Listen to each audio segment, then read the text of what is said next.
guys, welcome to my knitting series. In this very first video of my series, we will learn how to slip knot and cast on Knitwise, or how to start knitting the very first line. I'm using 4.0mm knitting needles. How to slip knot.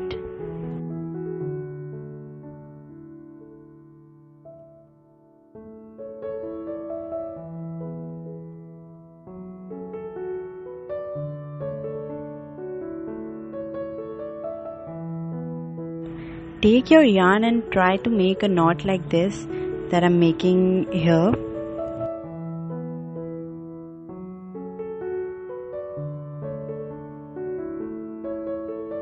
Now take the little yarn thread and try to put it at the back of the knot that you have created, and you just have to pull that yarn from the middle with your other hand towards you, and try to have a grip of your hands while you are pulling it out.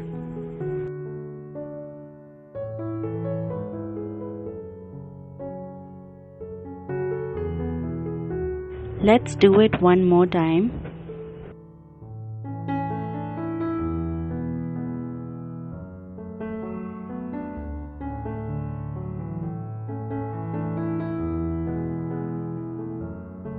Just keep looking on what I'm doing. It's very easy, probably the most easiest method of doing a slip knot.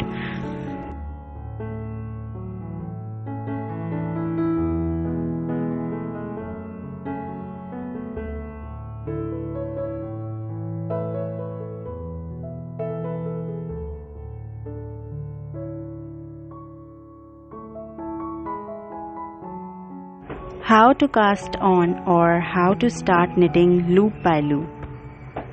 Now here comes the work of our needles. Take your first needle and put it inside the loop that you create. So after inserting the needle into the loop, you can see that the loop is a little loose, so you have to tighten it up.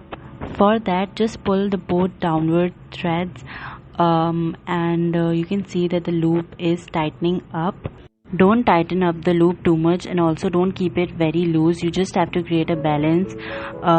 Just see that the loop should move very smoothly on the needle.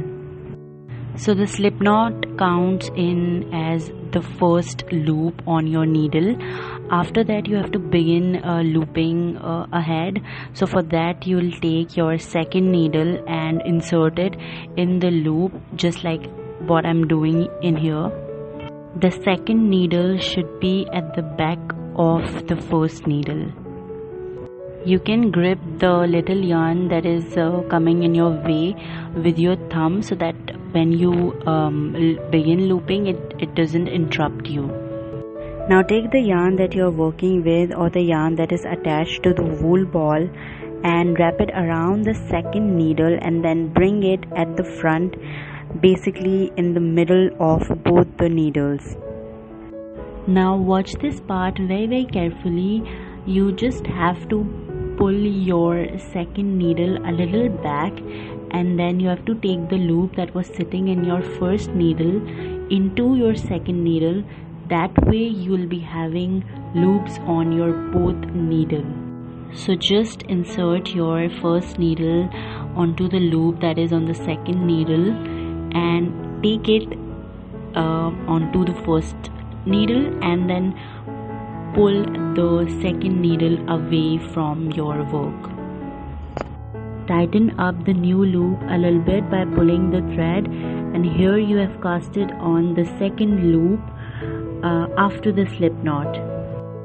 This part may seem to be a little difficult, especially for the beginners, but trust me, it's not. You just have to get a hang of it and watch this step very carefully.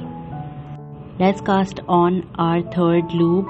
Just following the same pattern, insert the second needle onto the second loop, inside the second loop, and then wrap the yarn that is coming from the wool ball across the second needle, and then pull that yarn at the front, and then just take the loop that is on the first needle on the second needle and then transfer the loop from second needle to the first needle.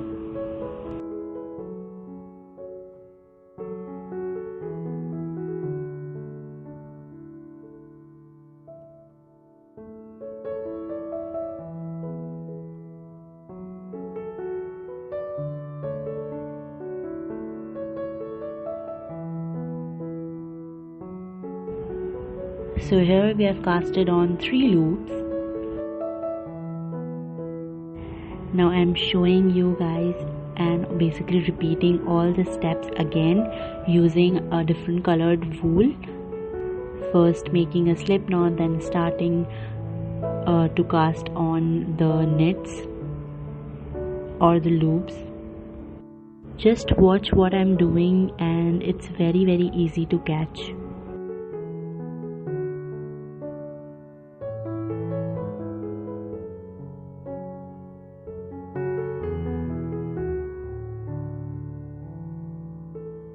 Also, a lot of people think that knitting is something that our grandmas would do, but I completely disagree with that. I enjoy knitting a lot and it's so peaceful and it just diverts your mind from the things that are happening in your life, and also you can create cute projects and DIYs and home decor stuff with knitting. It's not necessary that you make big blankets or sweaters or winter wear with it. You can also make other cute stuff that I am going to be sharing in my coming videos of this knitting series.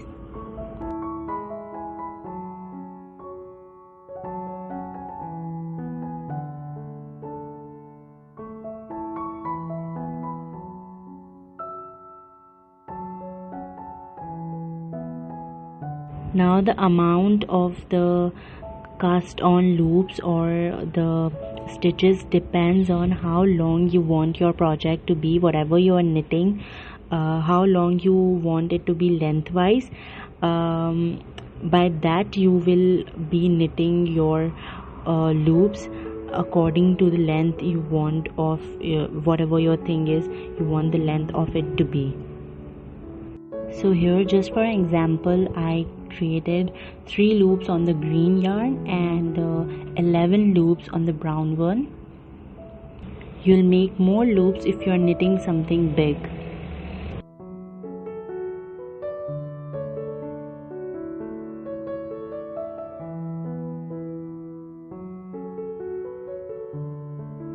So this is basically the first line of your knitting.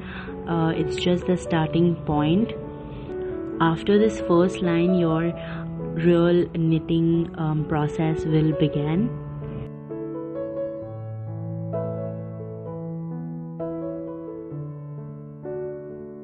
This was the part 1 of my knitting series. More parts of this series are going to be coming soon, in which there will be different things, different kinds of stitches, methods, also different and cute projects that you can make with knitting. Very easy and also for the beginners.